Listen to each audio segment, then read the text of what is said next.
Gadi demi shanguutu biyya arabaa yeroo hojjettu isheen nan heerumaa yaanne mucaan dahaa yaanne maaliin godhadhaa yaanne humaan godhadhaa yaanne garuu kan hojjette waggaa 25 xire walakkaa umurii ishee jechuudha. Walakkaa umurii ishee kan lafa kanarra jiraattu yoo jedhame hin danda'amaa jechuudha. Dhugaa dubbachuudha.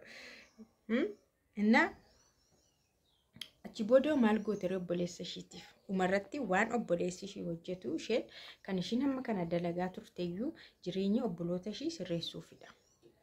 Obboleessa tokko qabdi, obboleettii tokko qabdi, maatii qabdi, warra ishee jechuudha. Mana isaanii sirreessuu, mana ofii sirreeffachuu, jireenya sirreessuu kanadha. Garuu umarratti wanti ishee mudate karaa obboleessa ishee jechuudha. Baay'ee nagaa waaqayyo hunduma keessaniif haa baay'atu. Kabajamtoota hordoftoota kiyya akkam jirtu? Nagaa keessanii ani baay'ee nagaa koo galata waaqaa ta'u baga jiraattan baga geessanii darbaa jiraadhaan siniin jedha. Meeqan keessantu maatii keessanii fi obboloota keessaniif jiraachaa jira?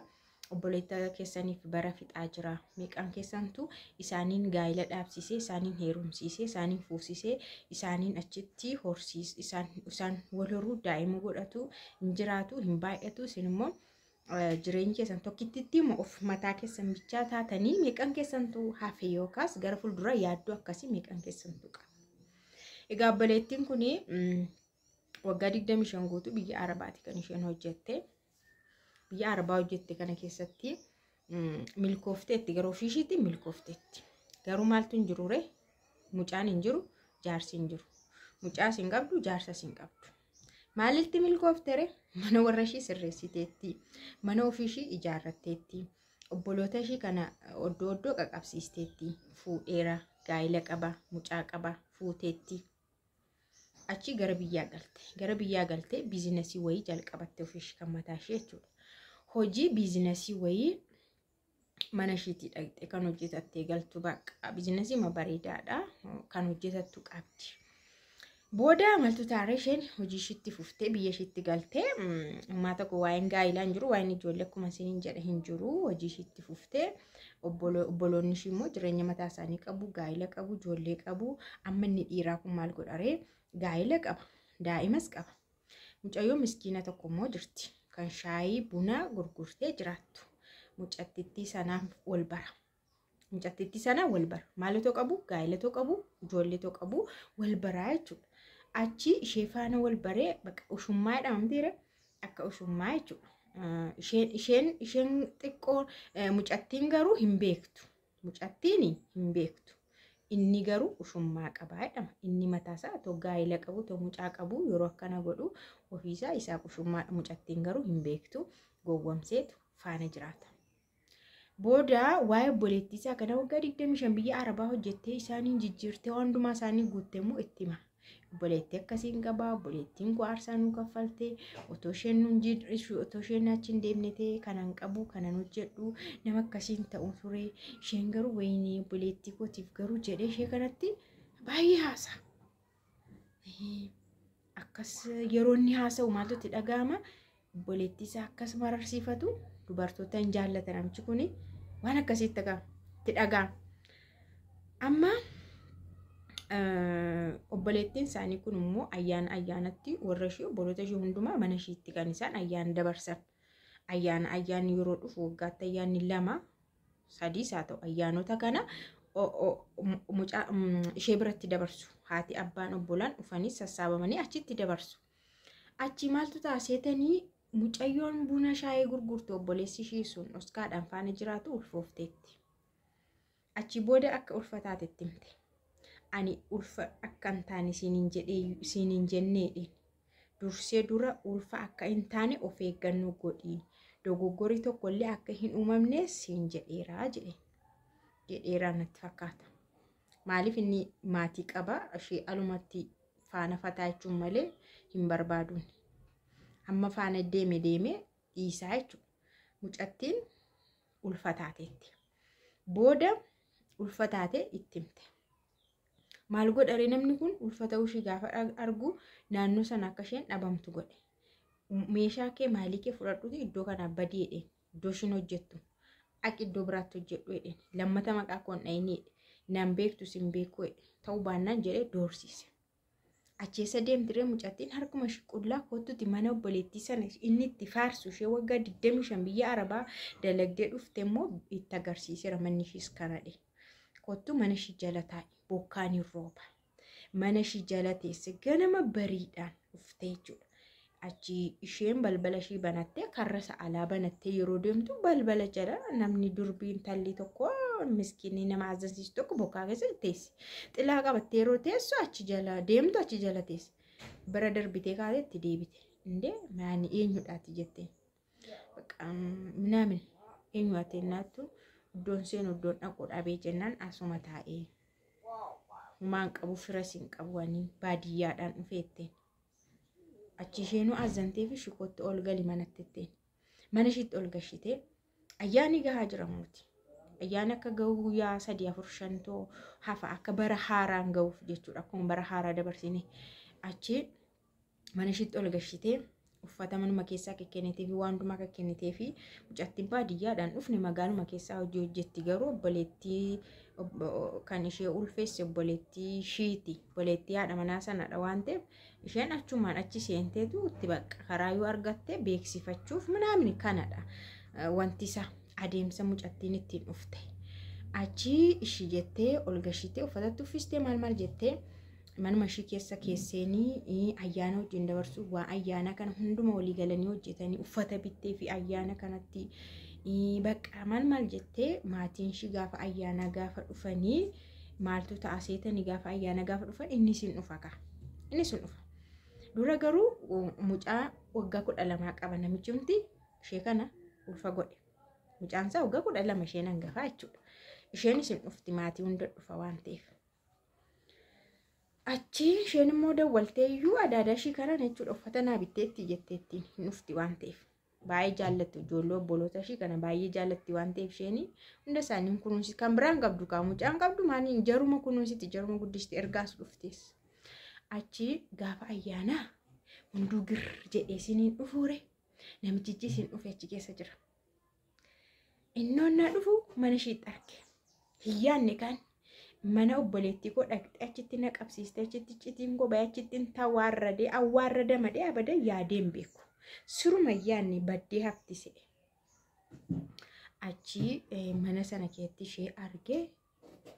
Jechuun yeruma seenuu liphii ishii arge malee inni ganaadha uffata uffattee as baatee isaaniitti mucaa kana na bira turtee mana koo jala teessee dhuftee na faana turtiin bakka manuma koo haa teessu obboleettii koo haa taatu jettee isheen warra ishii barsiisuuf qopheessaarti uffatallee uffadhu dhidhiqadhu maal jedhi kottu jettiin namichi keessan garuu alatti ishee argeera waan ta'eef deebi'ee gadi baheetu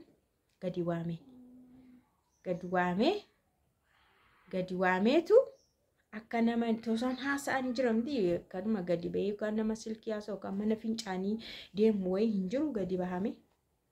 Isheenis immoo alma jirti hin dhufne gara saalaatti jechuudha. Achi booda maal godha seetanii gadi waameetu fuudhee deeme.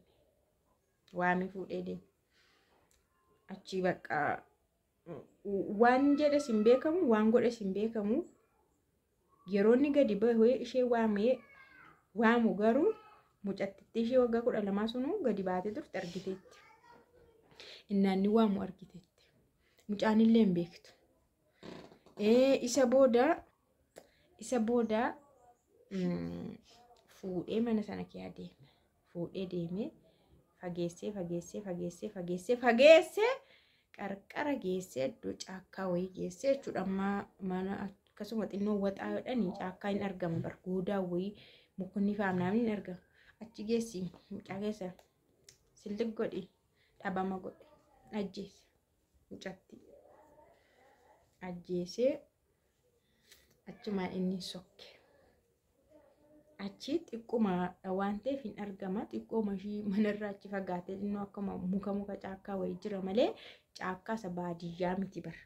Amma magaala keessa na deddeemtan iddoo duwwaa muka argaan deemtan magaala keessa jira bara kun akkasuma malee baadiyyaa miti hin daddarba namni konkolaataan hin darba argamus danda'a. Achi yeroo muraasaa booda argame iyyi ka'e.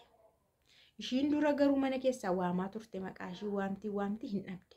yeroo dhaqxee ilaaltu mana keessa hin jirtu. Yeroo ilaaltu uffanni ishee ayyaana hundumtuu jira. Humtuu waan fuudhattee isheen garuu hin jirtu. Achi booda mucattii ishiin xiqqoon sun maalitti ishee waggaa 12 sun eenyu barbaadana ekelee amma abbaan koo waamaa tureetti. Yennaan abbaan keessa kana abbaan koo waamaa ture. Hinnaati. Achi kana dhageesse innis immoo bahee turee deebi'ee dhufeera. Turee deebi'ee dhufeera. Yeroo isaa booda xiqqoo turee immoo iyyi wayii waan akkasii immoo dhaga'ameera. Waanuma akka girrii wayii ka'ee waa bakka namni du'e argamee reeffi ka'eera. Achi erga ka'ee seera qabata jechuudha. Seeraan gahama argame reeffi. Seera erga gahee immoo seerri hojii isaa hojjeta. Achi booda namichi kun dhiyaate waan hundumtuu tartiibaan bakka hin argama. Seera akka geenyaanii. Namichi kun dhuguma akka ajjeesee dhugumallee akka ulfataatee jirtu bakka hundumtu barame. Obboleettittiin ishiin waggaa 25 biyya Arabaa hojjettee dhufte suni isa durarra baay'ee tokko gaddite jechuudha. Isa durarra hojii hojjechuu dadhabde. Isa durarra waan dumaa dhiiste. Isa durarra bakka aarsaa ani hamma kana kaffalaa ture. Kana jechuun wanti ishee gaddisiise maal seetanii maa ajjeesa dogoggora faana haa jiraatu ulfa isaa taatu weel rakkoon qabu. Isheen mucaan barbaaddi bara isheen mucaan qabdu. Waggaa amma kana teessee mucaan qabdu bara. Rakkoon uumame sun mucaa dhamdi. Mucittii masanaaf silliqse malee wayii utoo isheen ulfa miti ta'e eessatti shiireetis jedhee kaaduus danda'a. Ani munafaa shaayifaa achi dhugaa nan ture okay. Garuu waan akkasii rileeshinii akkasii ani akkamitaalee abbaan manaa ta'e madee dirriqqeedhe kaadee balleeffachuu garuu ulfa sanatu jira.